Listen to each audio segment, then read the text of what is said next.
खासकर ये चीजें दिख रही हैं, भविष्य में यहां पर इस प्रकार से एक रिफ्ट का निर्माण हो जाएगा और ये दोनों हिस्से एक दूसरे से अलग हो जाएंगे।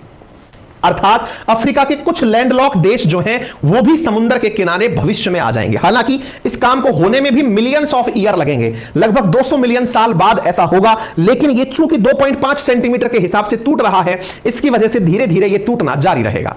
अर्थात अगर हम हिस्से को और करीब से देखें तो आने वाले समय में अफ्रीका के अंदर दो प्लेटें अलग अलग हो जाएंगी। एक प्लेट जो कि पूरब की तरफ है उसे सोमालियन प्लेट नाम दिया जाएगा, बची हुई प्लेट को नूबियन प्लेट नाम दिया जाएगा। सोमाली और नूबियन प्लेट के प्रमाण क्या आज भी मिलते हैं? बिल्कुल मिलते हैं, क्योंकि अफ्रीका में आज भी एक रिफ्ट वैली एग्जिस्ट करती है जिसके अंदर बहुत सारे लेक हैं, बहुत सारी खाइयां बनी हुई हैं।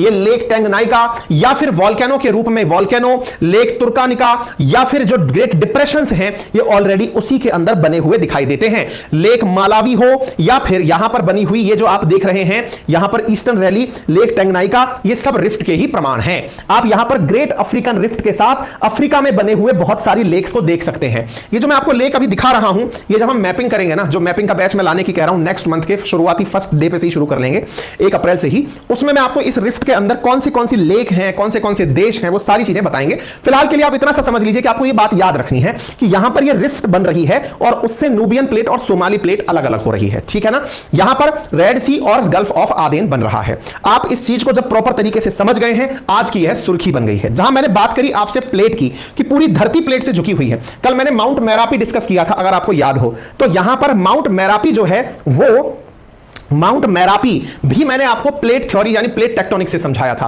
आज इस तरह से समझ लीजिए कि ये सारी तरह की प्लेट्स यहां लगी हुई हैं पूरी अर्थ पर। आज चर्चा अफ्रीकन प्लेट की है, उससे सोमाली प्लेट अलग हो रही है, इंडिया इंडियन प्लेट पर बना हुआ है, ऑस्ट्रेलिया ऑस्ट्रेलियन प्लेट पर, इस तरह से पूरी अर्थ पर प्लेट्स बनी हुई हैं। ये अलग क्यों होती हैं अब वो जान लीजिए। इसके नीचे का जो मैग्मा है वो जब बाहर आता है तो यहां पर डाइवर्जन क्रिएट होता है और प्लेट्स एक दूसरे से दूर होती हैं और इस प्रकार की संरचनाएं बनाई दिखाई देती हैं, ठीक है साहब।